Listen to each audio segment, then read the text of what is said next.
उस वक्त तमाम कार सेवकों ने अपना बलिदान भी दिया और बहुत सारे ऐसे लोग रहे जिनके ऊपर जिम्मेदारी थी कार सेवकों को संभालने की।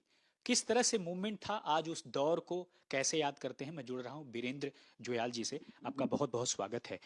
उस वक्त आपने कैसे कार सेवा की थी, क्या योगदान था, और अमूमन उस दौर को याद करते हैं तो कैसे याद करते हैं?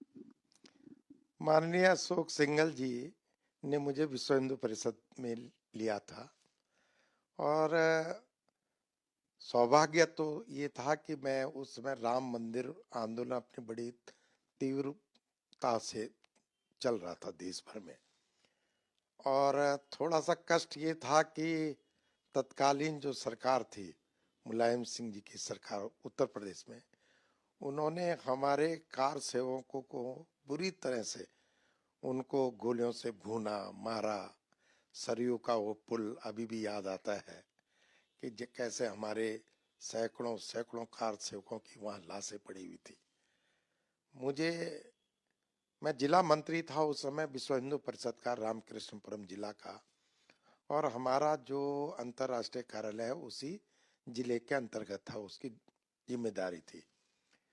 1992 वाली कार सेवा में जितने भी कार सेवक दिल्ली से जाने थे या उत्तर भारत की तरफ से जाने थे, ये जिम्मेदारी मुझे दी थी संगठन ने। आज भी मेरे पास बहुत सारे कार सेवकों के फोटो पड़े हैं, या जो उस आंदोलन में मारे गए, कुचले गए, या जो अब दिवंगत भी हो गए। मैं उनका जो है वो बनाता था, बैज एक बनाता था, उसमें फोटो लगता था, फिर उसमें हस्ताक्षर करता था।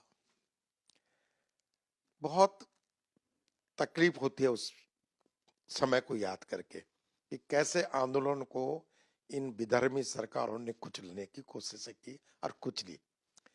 पर धन्यवाद है अशोक सिंघल जी को, धन्यवाद है वीएचपी को, धन्यवाद है आरएसएस को, और धन्यवाद है देश के वर्तमान प्रधानमंत्री आदरणीय मोदी जी को। ऐसे लाखों लाखों कार सेवकों ने हिम्मत नहीं हारी, गोली खाई। राम कोठारी और शरद कोठारी दो भाई, जब भी वो तरुण आंखों में आते हैं ना, तो आंसू आ जाते हैं, आंसू आ जाते हैं। अच्छा, अमूमन उस वक्त हुआ था कि एक एक ईंटें सब लोग अपने घरों से ला रहे थे, और वो क्या वाकया था? 1 रुपया दे दे रे भैया राम जी के नाम पर, तेरे पैसे की ईंट लगेगी राम के मंदिर पर। तो एक एक सवा रुपया लिया था हमने एक घर से, कि उस समय ईंट जो थी वो ₹1.25 की आती थी। यही था कि पूरा देश जो है वो जुड़ जाए आंदोलन से, और हर किसी को लगे कि जो भव्य राम मंदिर बनेगा उसमें मेरा भी योगदान है, ये भावना सबकी बन जाएगी। हुआ, बहुत समय लगा, परंतु भगवान बद्री विशाल जी की कृपा रही, राम जी की कृपा रही कि देश में 2014 में मोदी जी जैसा नेता प्रधानमंत्री बन के आ गया। और जो सपना सैकड़ों सैकड़ों वर्षों से सनातनियों ने देखा था, हिंदुओं ने देखा था, इस देश के उन लोगों ने देखा था जो राम को प्यार करते हैं, जिनके आत्मा में राम बसा है, बस लगा कि अब सपना साकार होगा। और जब मोदी जी दूसरी बार बने तो सपना साकार हो गया। और ये हम सब का सौभाग्य है कि 22 जनवरी 2024 को हमारे देश के यशस्वी प्रधानमंत्री जी रामलला को भव्य मंदिर में पुनः सिंहासनारूढ़ करने जा रहे हैं। वीरेंद्र जी, जब वो दौर था और एक आज का दौर है, उस वक्त जब आप लोग थे, आपने कहा कि कार सेवकों की तमाम जिम्मेदारी आपके ऊपर थी, तो कभी लग रहा था कि यहाँ तक पहुँचेगा, ये जो सफ़र है यहाँ तक पहुँच पाएगा कभी? उस वक्त कभी ऐसे सपने देखे थे? निश्चित, निश्चित। ये था कि हम राम पर आस्था रखते हैं, हम राम पर विश्वास रखते हैं, हम राम के प्रति श्रद्धा रखते हैं। ये था कि कोई न कोई तो आएगा जिसके नेतृत्व में संघर्ष कर रहे हैं हम। वो भी संघर्षशील थे, पर हम पहचान नहीं पा रहे थे। पर जब राम मंदिर बन गया और उसके सामने जो अन्य समस्या आ रही थी वो दूर की गई। जिनके द्वारा की गई, ये अब पता लगा कि वो नरेंद्र मोदी थे। कोई और घटना जो आपको याद आती हो उस वक्त की, आपको लगता है कि आज वो शेयर की जानी चाहिए, या रह रह कर वो दिमाग में कौंध जाती हो? घटनाएं तो बहुत हैं, किताबें लिखी जाएंगी, ग्रंथ बन जाएंगे। एक दिन विश्व हिंदू परिषद मुख्यालय में बैठक चल रही थी, अखिल भारतीय सभी अधिकारी थे।